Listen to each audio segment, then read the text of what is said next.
오늘 하나님께서 우리에게 주신 말씀은 예레미야 27장 12절부터 22절까지의 말씀, 구약성경 1094쪽에 있습니다. 예레미야 27장 12절부터 22절까지의 말씀입니다.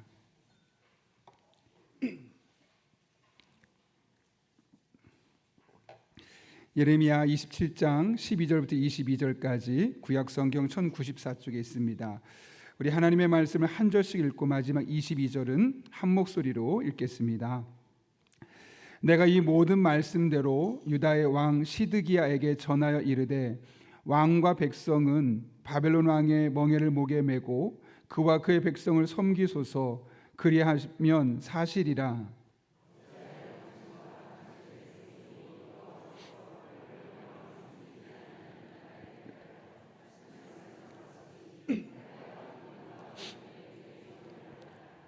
그러므로 당신들은 바벨론의 왕을 섬기게 되지 아니하리라 하는 선지자의 말을 듣지 마소서.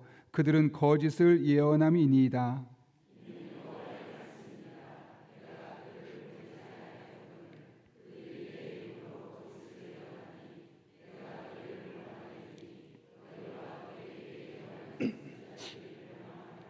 내가 또 제사장들과 그 모든 백성에게 전하여 이르되 여호와께서 이와 같이 말씀하시기를 보라, 여호와의 성전의 기구를 이제 바벨론에서 속히 돌려오리라고 너에게 예언하는 선지자들의 말을 듣지 말라. 이는 그들이 거짓을 예언함이라 하셨나니.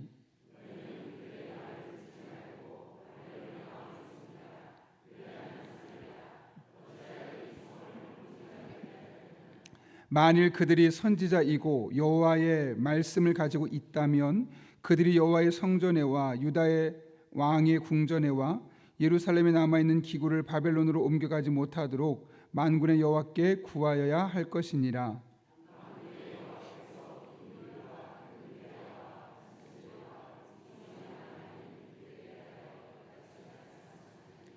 이것은 바벨론 왕 느부갓네살이 유다의 왕 여호야김의 아들 여고니아와 유다와 예루살렘의 모든 귀인을 예루살렘에서 바벨론으로 사로잡아 옮길 때에 가져가지 아니하였던 것이라.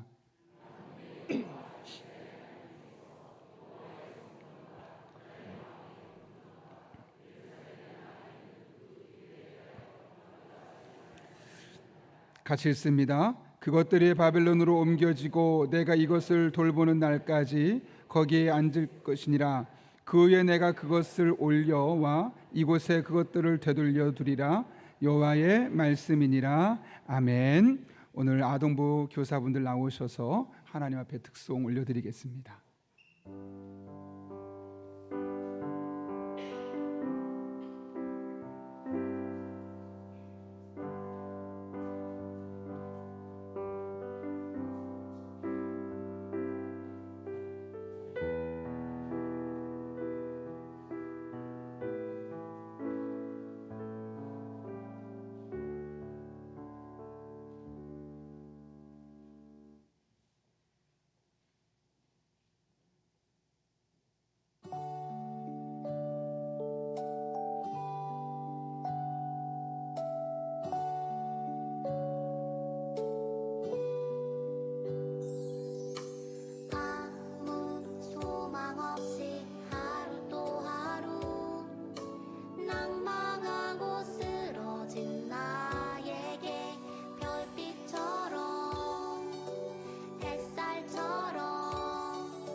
네, 감사합니다. 우리 선생님들 들어가실 때까지 한 번 더 박수 부탁할까요? 네.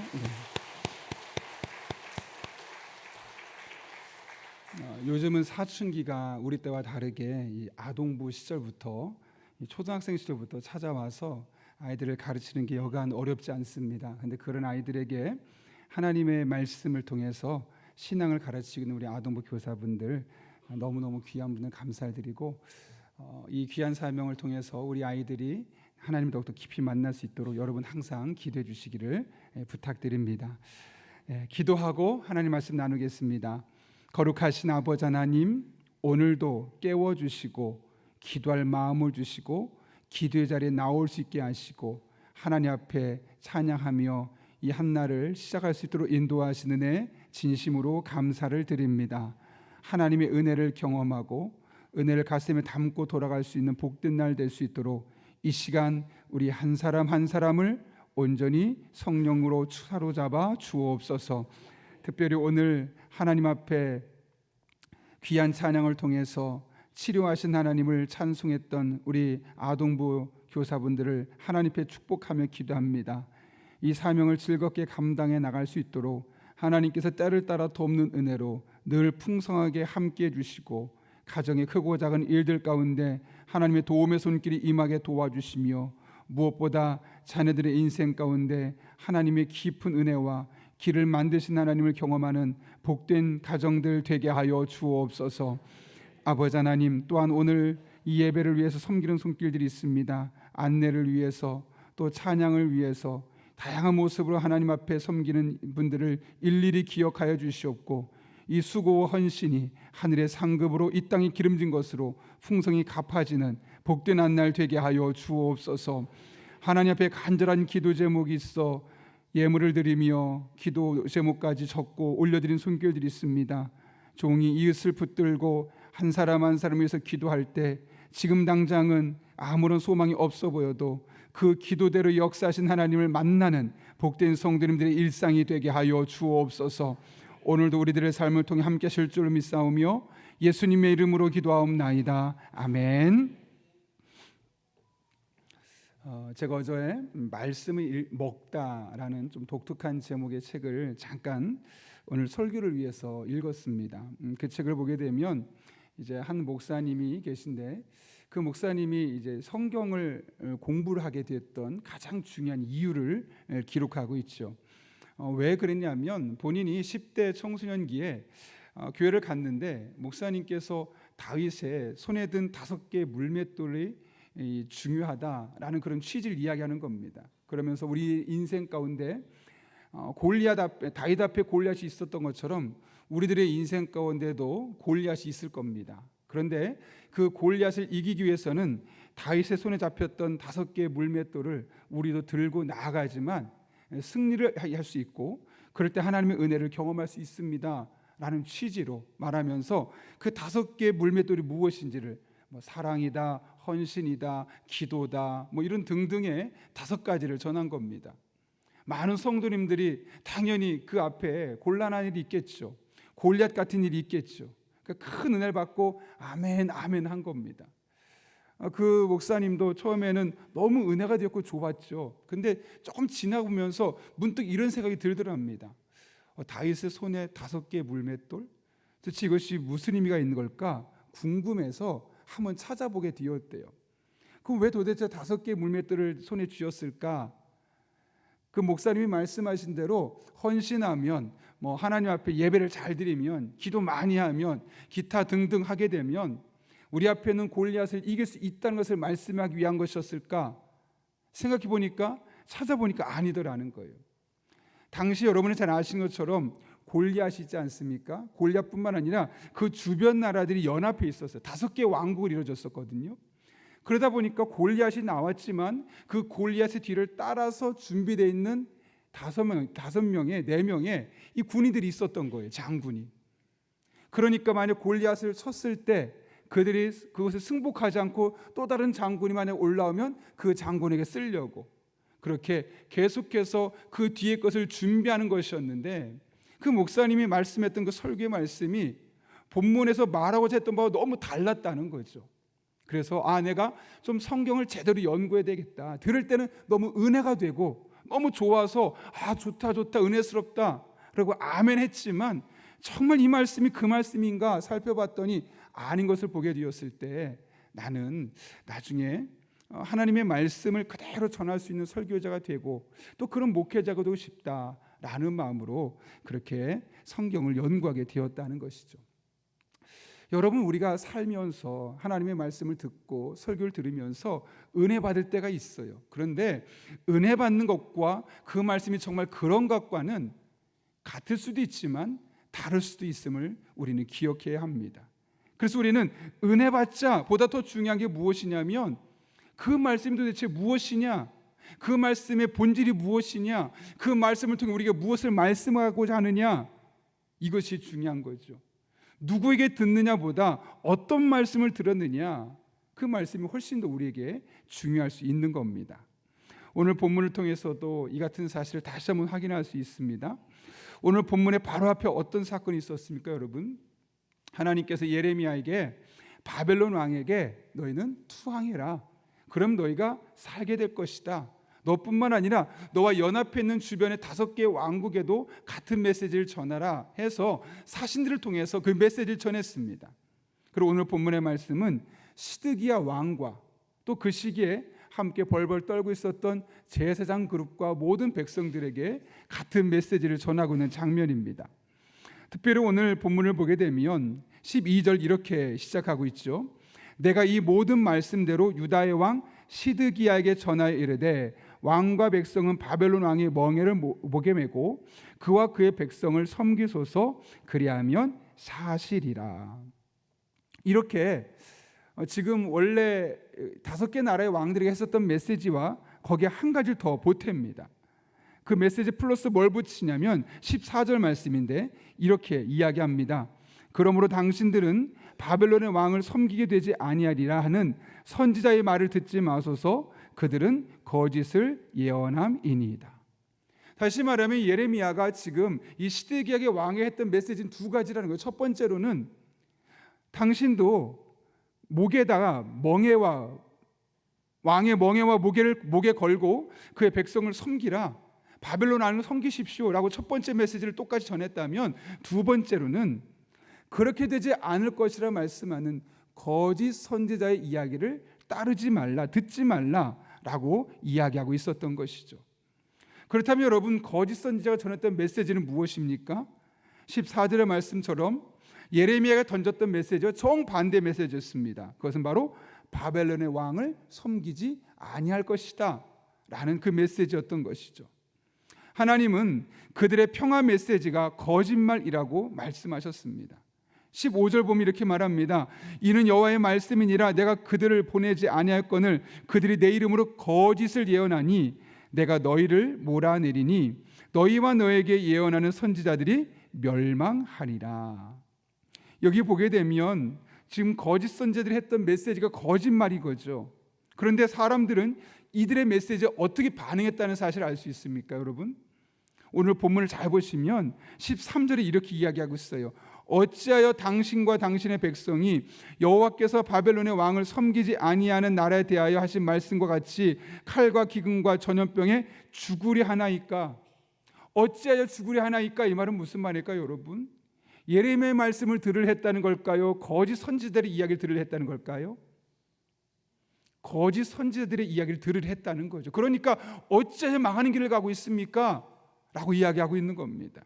실제로 아까 좀 전에 읽었던 15절도 말합니다. 그들이 내 이름으로 거짓을 예언하니 내가 너희를 몰아내리니 너희와 너희에게 예언하는 선지자들이 멸망하리라. 너희가 그렇게 이 땅에서 몰아내지게 될 것이다 라고 이 말씀하고 있는 겁니다. 이게 무슨 말일까요, 여러분? 지금 시드기야 왕을 비롯해서 그 땅에 있었던 많은 백성들이 예레미야의 메시지에 집중하고 그 말씀을 따르려 하기보다는 거짓 선지자들의 이야기에 오히려 귀를 쫑긋 세우고 그 말씀을 듣고 그 말씀에 더 무게감을 두고 있었다는 사실을 이야기하고 있는 것이죠. 왕과 그의 백성들이 이 거짓 선지자들의 메시지에 영향을 받고 있었다는 겁니다.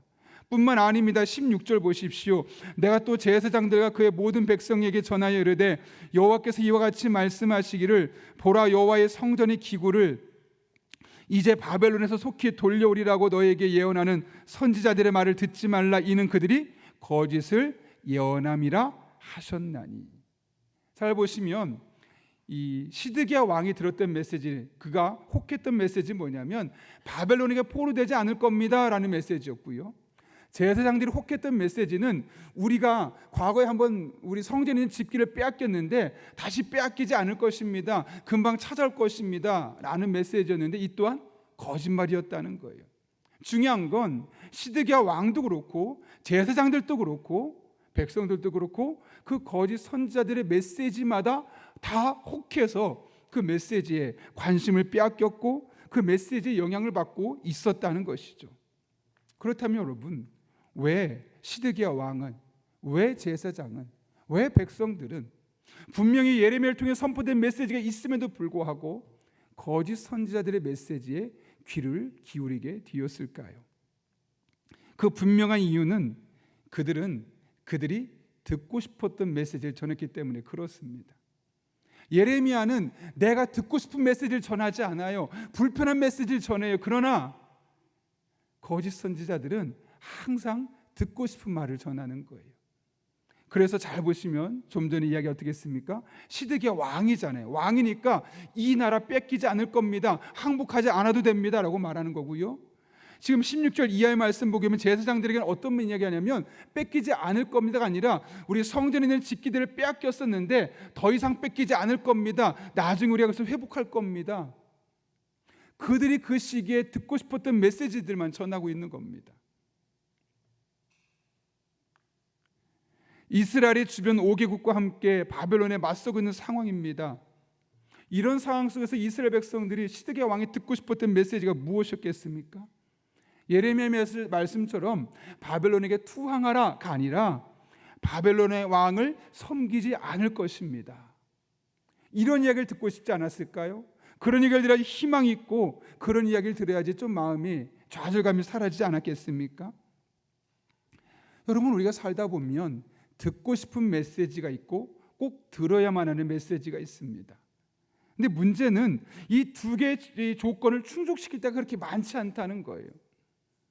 많은 경우는 이 두 가지는 기름과 물처럼 섞일 수 없어요. 물론 어떨 때는 듣고 싶은 메시지가 들어야 될 메시지이기도 하지만 많은 경우는 우리가 듣고 싶은 메시지보다는 들어야 할 메시지가 훨씬 더 중요한데 우린 들어야 할 메시지보다는 듣고 싶은 메시지에 관심을 기울이고 그런 것에 아멘하고 그런 것에 반응하고 또 그런 메시지를 자꾸만 유튜브를 통해 찾으려 하는 겁니다. 그러다 보니 우리도 모르는 사이에 자꾸 듣고 싶은 메시지만 계속 듣게 되고 그것이 나의 신앙을 어떤 한편에 치우친 왜곡된 잘못된 신앙으로 만들어갈 수 있게 되는 것이죠. 음식으로 따지면 영적으로 편식하는 겁니다. 다양한 음식을 섭취해야지만 우리 몸이 건강해질 수 있고 때로는 몸에 쓴 음식도 먹어야지만 우리의 입맛을 계속 유지하면서 다양한 음식들을 감각적으로 섭취할 수 있는데 늘 원하는 음식, 한 가지 음식만 먹다 보면 영양의 불균형뿐만 아니라 우리 입맛에도 영향을 끼쳐서 제대로 된 건강을 유지할 수 없게 되는 겁니다. 영적으로도 마찬가지입니다. 편중된 듣고 싶은 원하는 메시지만 계속 들으려 하다 보면 그것이 내 신앙을 단단하게 만들어주고 내 신앙을 하나님 앞에 온전히 세워주는 신앙이 아니라 자기중심적인 신앙, 내가 듣고 싶은 신앙, 내가 하고 싶은 신앙으로 나를 왜곡되게 만들어버릴 수밖에 없는 것이죠. 그러나 건강한 신앙생활을 지향하는 우리들은 그런 삶을 살아서는 안 됩니다.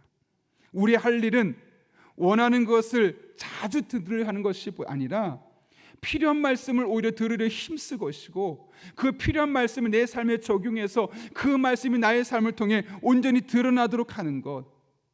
그럴 때 우리는 하나님의 분명한 메시지가 무엇인지 알게 되고 이 시기에 내가 무엇을 해야 할지 깨닫게 되고 그렇게 하나님께서 나를 통해 일하시는 것을 온전히 목도할 수 있게 되는 것입니다. 여러분, 하나님께서 우리에게 성경을 주신 목적이 무엇이라고 생각하십니까? 왜 성경을 우리에게 주셨을까요? 하나님께서 우리에게 원하는 메시지가 있기 때문에 그렇습니다. 그래서 성경을 읽을 때도 내가 좋아하는 선호하는 부분만 읽었을 것이 아니라 이 66권을 주신 이유를 생각해 봐야겠죠. 여러분, 66권이 다 우리에게 필요하기 때문에 하나님께서 우리에게 주신 것 아니겠습니까? 때로는 읽다 보면 불편한 메시지도 있고 때로는 졸리는 메시지도 있고 너무 길어서 건너뛰고 싶은 메시지도 있을 겁니다. 그런데 다 우리에게 필요하기 때문에 하나님께서 우리에게 주신 메시지입니다. 선호하는 본문, 선호하는 스타일, 계속해서 그런 말씀만 듣다 보면 나도 모르게 잘못된 메시지를 듣게 되는 것이죠. 최근에 정말 많은 사람들이 듣고 있는 유튜브 채널에 대해서 몇몇 목회자들이 이제 고발하는 그런 사태가 나왔습니다. 어떤 일이냐면 그 젊은 전도사가 정말 그럴듯하게 많은 메시지를 전합니다. 구독자도 10만 명이 넘을 정도로 많은 사람이 유튜브를 통해서 그 사람 걸 듣고 있는데, 알고 봤더니 문제가 있는 이단에서 교육을 받고 그 이단이 여전히 속해 있으면서 그렇지 않은 것처럼, 마치 기독교인 것처럼 위장해서 말씀을 전하고 있는 겁니다. 그래서 잘 듣다 보면 뭔가 은혜되는 것처럼 보이는데 나중에 보면 기존 교회들을 다 무시하고 기존 교회들이 문제가 있다고 말하면서 결국 이 메시지를 들어야 된다, 그런 방향으로 계속 자극적으로 메시지를 전하는 거죠. 듣다 보면 평상시에 듣던 말씀이 아니니까 귀가 쫑긋하게 세울 수 있게 되죠. 그런데 그 메시지를 자꾸 들여다보면 잘못된 메시지입니다. 문제가 있는 메시지입니다. 근데 많은 사람이 10만 명이 넘는 사람이 구독하면서 매일매일 그 말씀을 듣고 있다는 사실이 통탄할 지경이 아니겠습니까, 여러분? 그런 사람들은 왜 도대체 그 말씀을 보는 걸까요, 여러분?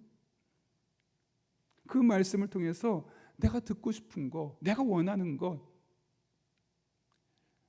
그것들을 내가 갖고 싶고 그걸 듣고 싶기 때문에 그렇게 반응했을 때문 아닐까요, 여러분? 물론 그 외에도 또 다른 경우도 있을 수 있습니다. 내가 선호하는 설교자, 내가 좋아하는 목회자, 보면 수십만 명의 구독자가 있어서 그 메시지를 계속 듣습니다. 저는 필요하다고 생각합니다. 저 또한 그렇게 듣는 목회자들이 있습니다. 근데 그럼에도 불구하고 그렇게 계속 하다 보면 나도 모르게 메시지에 왜곡이 일어날 수 있습니다. 저는 요즘은 잘 보진 못하는데 예전에 한번 그 복면가왕이라는 그 예능 프로그램을 한번 본 적이 있어요. 그것도 처음 시작할 때 명절 때로 기억하는데, 그 TV 프로그램을 명절 전에 어떤 기획 의도를 갖고 하게 되는지를 이야기하면서, 원래 이 프로그램은 딱 추석인지 설은 기억하지는 않지만 그 명절에 잠깐 한 번인가 두 번 하고 끝날 프로그램이었다 그래요. 그런데 반응이 너무너무 좋은 거예요. 그래서 그게 벌써 몇 년 동안 계속 이어지고 있지 않았겠습니까? 그러면 왜 그게 인기가 있었을까? 많은 사람이 분석하는 거예요. 그러면서 내렸던 결론은 복면가왕이니까 말 그대로 복면을 쓰잖아요. 만약 어떤 노래를 부르는데 원곡자가 있고 또 원곡자가 아니더라도 어떤 특정한 사람이 나와서 노래를 부르는 거예요. 그럼 사람들이 그 사람을 보고 그 메시지를 듣기 시작하죠. 그럼 그 노래가 제대로 들리지 않는 거예요. 예컨대 아주 유명한 노래가 있는데 그 노래를 불렀던 원곡자가 나와서 부를 수 있고 또 그와 1대1로 대결을 하고 있는 사람은 알고 봤더니 개그맨인 경우예요. 그러면 똑같은 노래를 부를 때 그것을 듣는 이 청취자들이 어떻게 들을까요, 여러분? 원곡자가 들을 때는 아마 눈을 감고 감상하면서 그래, 역시 달라 들었을 겁니다. 그런데 만약 개그맨이 부르면 꽤 하네, 제법 하네 하면서 그 노래를 얼마나 잘 부르는지보다는 개그맨을 중심으로 노래를 해석했을 거예요. 그러니까 그 노래를 얼마나 정말 잘하고 그 노래를 얼마나 잘 표현해내는지는 중요하지 않아요. 어떤 사람이 하고 있지? 그런데 복면을 쓰니까 그게 다 사라져버리는 거예요. 어떤 때는 그 노래를 부른 가수보다 복면을 쓴 일반인 직업을 가진 혹은 개그맨이나 탤런트나 이런 사람들이 훨씬 더 그 노래를 잘하고, 그래서 복면을 벗으면 깜짝깜짝 놀라는 그런 일들이 일어나는 거죠. 결국 복면가왕의 가장 인기 있었던 원인은 뭐냐면 그 메시지에 집중하는, 그 노래를 정말 누가 정말 그대로 잘 부르느냐, 어떻게 그 노래를 감정을 실어서 마음을 감동적으로 불러일으킬 수 있느냐, 그래서 초점을 맞추기 시작하면서 많은 사람들이 오히려 그 그 얼굴에 어떤 사람이 부르냐보다 훨씬 더 집중할 수 있게 되다 보니까 그런 인기를 누릴 수 있게 되었다는 것이죠. 저는 말씀도 마찬가지라고 생각해요. 선호하는 설교자가 있는 거 너무너무 필요하겠죠. 그래서 그 메시지를 받아들이는 데 너무너무 중요하겠죠. 그런데 가끔은 우리 안에 있는 우리 설교자들 얼굴에 복면을 씌웠으면 좋겠어요. 그리고 그 메시지가 무엇을 말씀하시는지, 그 메시지가 내게 어떤 의미가 있는지 보다 집중할 수 있으면 좋겠어요.